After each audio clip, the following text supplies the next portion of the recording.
Hai hai hai semuanya.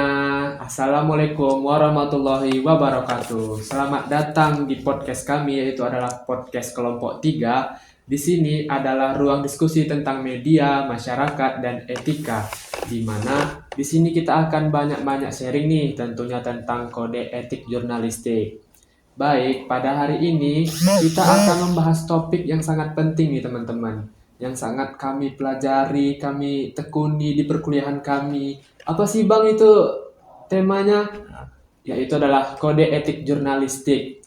Nah, jadi di sini apakah kode etik jurnalistik itu sekedar aturan tertulis atau benar-benar menjadi pedoman moral bagi para jurnalistik di lapangan? Nah, sebelumnya di sini saya tidak sendirian ya, pastinya teman-teman. Pasti ada narasumber yang saya undang. Nah, di sini ada Saya Emarianto Saura. dan Alfi Reski. dua narasumber ini adalah sepertinya abang-abang yang ganteng ya. Berlebihan sih. Itu berlebihan Nah, sih. apakah abang-abang berdua ini sehat pada hari ini? Sehat dong. Teman saya? Karena kami dengan segala materi yang sudah kami siapkan, kami siap bertempur dengan Wah, siap beberapa materi yang harus bertempur. ini ya. Mari kita bertempur. Nah, kalau boleh tahu nih, selain berkuliah apa aja sih Bang kegiatannya? Wah, kalau aku sendiri biasanya kalau setelah kuliah itu dari pagi misalnya jam 7 karena jam kita kan fleksibilitasnya luar biasa kan. Iya. Eh, aku kadang nanti jam 7 sampai jam 9 udah selesai. Jam 9 tuh nanti kadang entah itu ngojek atau apa gitu. Oh. Ya gitu gitu. Jadi selain kuliah Iya, ada pekerjaan iya juga ada ya. pekerjaan ya.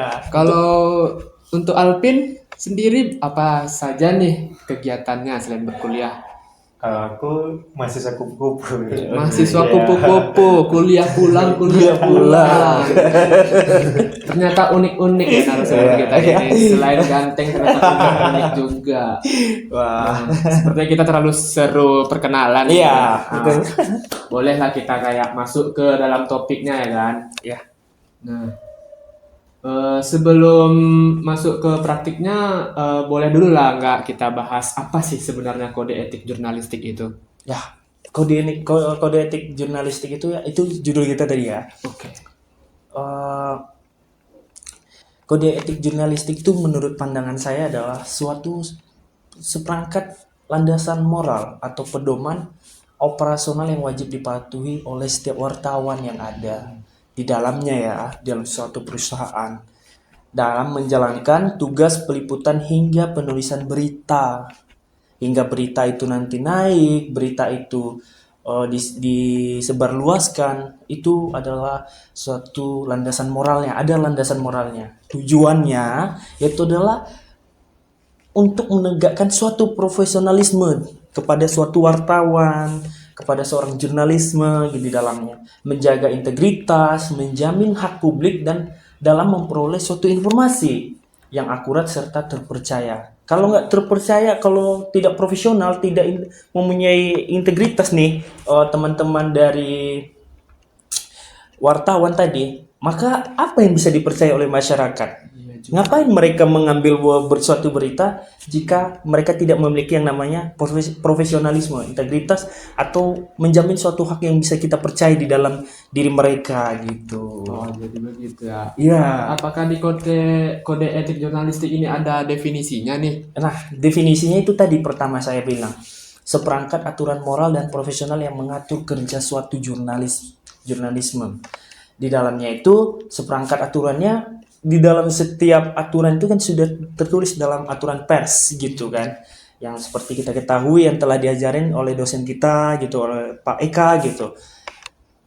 Dia memberitahu kepada kita tentang aturan-aturan pers di dalamnya, yang masih ingat beberapa poin di dalamnya gitu. Kalau untuk prinsip utamanya dalam kode etik jurnalistik ini, Nah, prinsip utama seorang jurnalis di dalamnya itu harus memiliki satu, kebenaran, independensi, keadilan, dan suatu tanggung jawab sosial. Di dalam empat prinsip utama ini, mereka harus bisa menjalaninya secara bersama. Itu. Di sejarah singkatnya nih, waktu lahirnya kode etik di Indonesia ini, apakah ada sesuatu yang menyinggung itu? Misalnya dari Dewan Pers. Ya, menurut saya ya, sejarah kode etik jurnalistik atau KEJ di Indonesia bermula pada tahun 1947 dengan lahirnya kode etik itu pertama oleh Persatuan Wartawan Indonesia atau yang kita sebut sekarang PWI gitu. Aturan moral ini terus berkembang melalui beberapa fase sejarah politik hingga akhirnya disahkan menjadi Kode Etik Jurnalistik Nasional oleh Dewan Pers pada tahun 2006. Itu tahun saya lahir tuh. Wih, tahun lahir ya. Iya. Wah, sama dong. Sama ya 2006 2006 juga nih. Abang Alvin 2006 juga. 2005 saya. 2000 lebih tua daripada ini. Aduh. Berikut ada beberapa fase yang saya ingat di dalamnya itulah perkembangan kode etik jurnalistik di Indonesia. Pertama adalah periode awal dan dualisme pada tahun 1947 sampai 1960-an pada waktu itu. Pada tahun 1947, setahun setelah dibentuknya PWI di Solo, tahun 1946, PWI menetapkan suatu kode etik jurnalistik nih teman-teman. Pertama yaitu untuk mengikat para anggotanya dan membuat aturan di dalamnya. Di tahun 1968, pasca peralihan rezim dari Orde Lama ke Orde Baru, Dewan Pers dibentuk dan memperkarsai perumusan kode etik jurnalistik itu sendiri, teman-teman, untuk menyatukan aturan berbagai organisasi pers yang ada pada saat itu. Jadi, pada tahun Orde Lama dan Orde Baru, Dewan Pers itu dibentuk untuk membuat suatu aturan baru lagi nih, membuat suatu undang-undang di dalamnya, membuat suatu penetapan bahwasanya tidak ada dualisme lagi di dalamnya gitu seperti tahun-tahun sebelumnya, sehingga pada tahun selanjutnya Dewan Pers Nasional Indonesia melakukan suatu perubahan-perubahan atau bisa dibilang evaluasi lah setiap tahunnya gitu. Ini ngomong-ngomong kita bahas tentang sejarah ya. Sejarah itu sebenarnya pelajaran paling saya benci sih waktu saya masih sekolah. Kenapa tuh? Kenapa harus membenci sejarah? Karena kayak pas sekolah itu, pas belajar sejarah itu banyak sekali yang disuruh dihafal sama guru. Membosankan nggak sih? Membosankan. Iya, aduh. Apalagi pas guru-guru menerangkan itu buat ngantuk. Nah, itu yang buat saya tidak suka. Padahal ya, menurut saya sejarah itu salah satu hal ilmu yang perlu kita pelajari. Terkadang kita harus membuktikan sejarah itu benar atau tidak gitu. Seharusnya kita harus lebih suka. Oke, kita pelajari lagi gitu sekarang. Ilmu baru nih. Ilmu baru. Aduh. Oke, mungkin kita kembali ke laptop ya teman-teman. Untuk kode etik terdengar ideal nih, tapi bagaimana sih praktiknya di lapangan? Apakah selalu bisa dijalankan?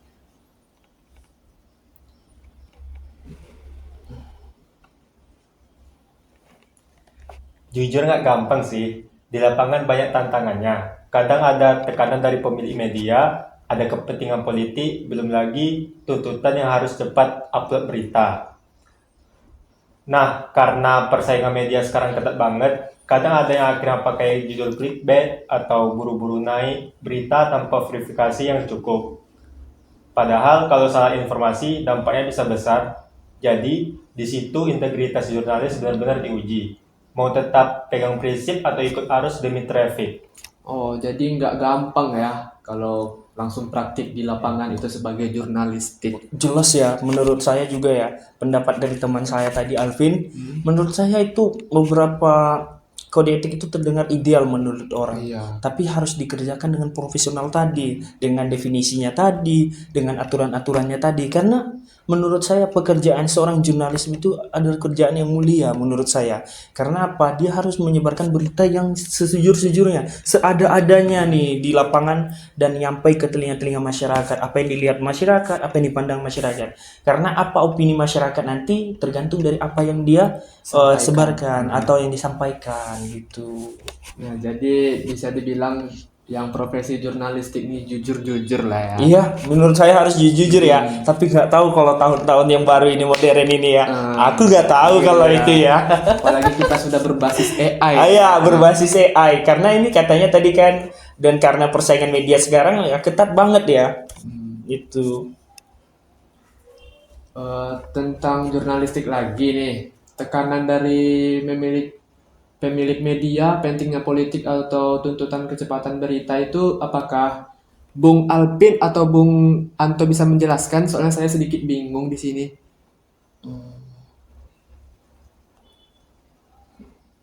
Nah, ini mungkin menurut saya ya, ada beberapa tekanan yang ada nih dari pemilik medianya, dari pemilik suatu perusahaannya. Karena tekanan pekerjaan itu dicampur dengan beberapa unsur politik di dalamnya.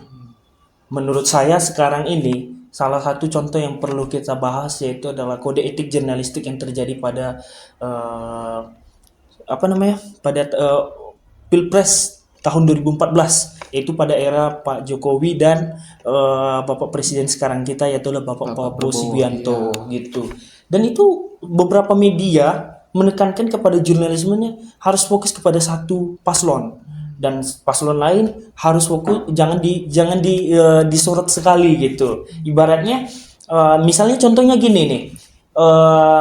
Pada tahun itu Metro TV sangat mendukung seorang Prabowo Subianto, sedangkan TV One itu sangat pro kepada Jokowi Widodo, ya. yang pada saat itu yang terpilih adalah Joko Widodo nih, yang pada endingnya. Tapi sebelum mereka nyampai kepada kampanye, kepada pada proses kampanyenya itu sendiri, media-media yang pro kepada mereka seolah-olah mencari kesalahan. Ibarat bukan mencari kesalahan ya, lebih tepatnya apa yang mereka ucapkan itu yang mereka gubris dengan semarak-maraknya, apalagi kalau itu blunder gitu dari lawan gitu. Karena beberapa media ini kepada tuntutannya mereka harus bekerja di bawah tekanan arus politik tadi. Karena politik di dalam media itu sangat kuat ya menurut aku ya. Karena ada beberapa pemilik media, contohnya sekarang seorang MNC Group ya, itu memiliki beberapa pekerjaan menurut saya karena mereka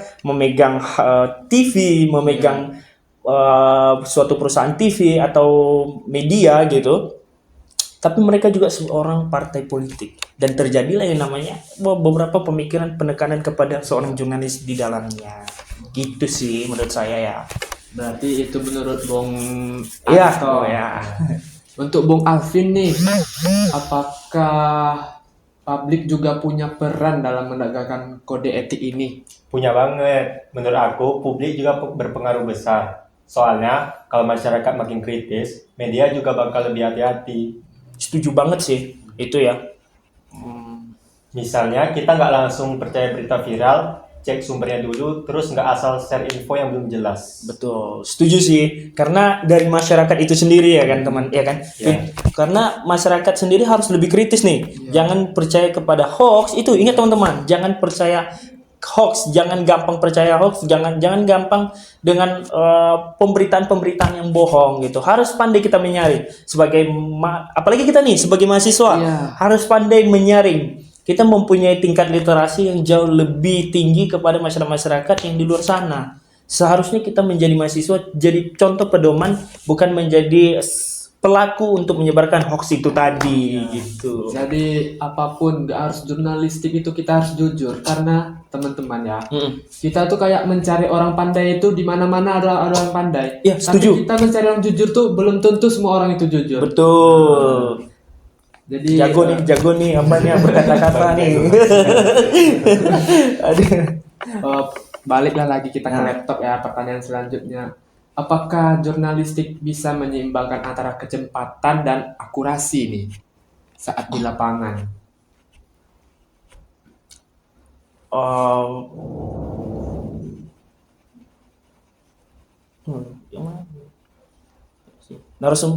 Jawabannya adalah narasumber menekankan pentingnya verifikasi meski harus mengorbankan kecepatan. Karena menurut saya di situ narasumber harus menekankan suatu verifikasi yang jelas, harus sesuai dengan prosedurnya kepada pimpinan produksi, kepada pimpinan yang ada di dalam susunan suatu jurnalis atau wartawan itu harus terverifikasi. Kenapa? Suatu berita yang berkualitas adalah suatu berita yang mampu menempatkan bahwasanya berita itu telah disaring, telah diberikan suatu pembuktian dan proses terpercaya oleh masyarakat gitu. Seperti kita tahu lah nih kan, kita nih ada di zaman modern lah Betul, kan, betul. yang identik dengan sosial media. Nah, jadi kita tuh ada di era ini nih sekarang. Nah, menurut teman-teman nih, menurut narasumber nih, apakah kode etik ini cukup kuat menghadapi era di media sosial, di mana semua orang itu bisa jadi jurnalistik? Iya. Gimana nih menurut Bung Alvin? Oke, menurut saya perbedaan paling mendasar terletak pada proses dan tanggung jawab jurnalistiknya. Jurnalis profesional bekerja di bawah standar etik dan aturan yang jelas. Mereka biasanya terikat pada kode etik jurnalistik, melakukan verifikasi informasi, konfirmasi kepada berbagai pihak, dan melalui proses editorial sebelum berita dipublikasikan. Sementara itu, citizen journalism atau jurnalisme warga adalah aktivitas masyarakat biasa yang ikut menyebarkan informasi. Biasanya melalui media sosial, blog, atau platform digital lainnya. Mereka bisa menjadi sumber informasi cepat di lapangan, terutama saat terjadi peristiwa mendadak. Namun, seringkali informasi yang dibagikan belum melalui proses verifikasi yang ketat. Oh, berarti itu pendapat Bung Alvin ya. Ya, Kalau bagaimana sih jurnalistik menghadapi konflik penting, misalnya ketika meliputi isu yang terkait dengan pemilik media? Menurut saya ya, di dalam itu bagaimana seorang jurnalis menghadapi konflik kepentingan, seharusnya mereka tadi itu memiliki aturan pers. Ya, undang-undang pers mereka terdiri tersendiri gitu.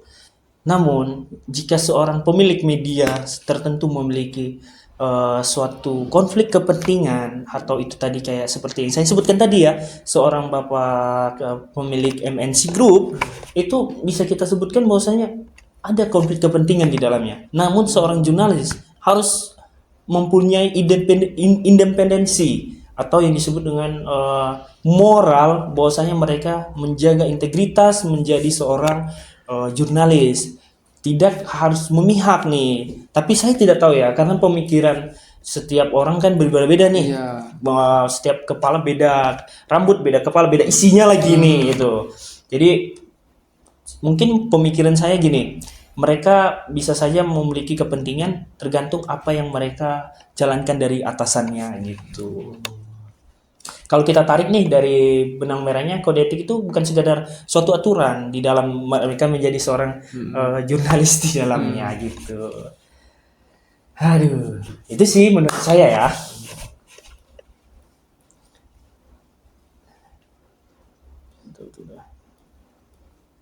Kita sudah membahas panjang lebar nih tentang kode etik jurnalistik. Semoga di diskusi ini membuat kita lebih kritis, lebih pandai sebagaimana konsumen berita, dan lebih menghargai kerja jurnalis yang berintegritas. Untuk Anda yang mendengar, mari kita dukung jurnalisme yang sehat dengan cara sederhana. Pilih media yang kredibel, jangan mudah menyebarkan hoaks. Jujur ya teman-teman, jujur. Jujur ya, itu Ya, jujur. itu penting itu. Dan terus belajar literasi media. Pentingnya literasi itu penting teman-teman. Karena pada akhirnya kualitas demokrasi kita sangat bergantung pada kualitas informasi yang kita konsumsi. Oke, boleh nih kami kasih juga kata penutup juga ya sebelum Boleh, ini. silahkan. Kamu juga nanti ya.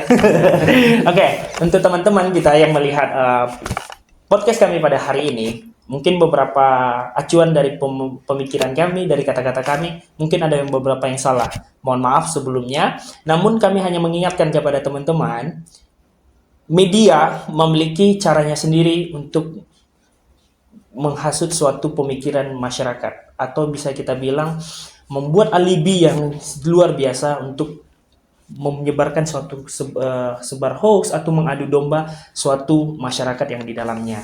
Contohnya dalam arti politik, dalam permainan politik itu harus pandai memilah dan memilih. Jangan menjadi seorang masyarakat atau kita sebagai mahasiswa menjadi orang yang mudah dilihat kurangnya literasi di dalamnya, kurangnya memilah dan memilih apa berita yang bagus dan berita yang layak dipercaya dan tidaknya. Itu aja sih dari saya. Kalau soal dari Bung Alpin ini, Mungkin nggak jauh beda ya dari Bung Anto. Tentang apa kesimpulan dari saya? Ya, selanjutnya saya kepada teman-teman, jangan mudah kemakan hoax berita. setuju. Iya. Ya, pilihlah media yang terpercaya dan jelas sumbernya. Jelas. Oke. Dan teruslah belajar literasi dan pandai dan apa maksudnya? Ada sepertinya teman-teman di sini Bung Alvin sudah tidak ada kata-kata lagi yang bisa disampaikan ya. Tutup Mungkin, ya. itu saja kata-kata penutup dari Bung Alto dan Bung Adrian. Aduh, Saya kata selaku ini. host di sini ingin meminta maaf juga bila ada kesalahan, mohon dimaafkan.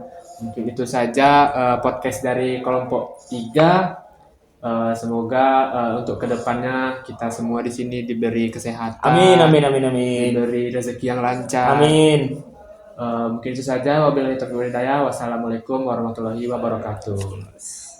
Ya. Dadah guys. Dadah.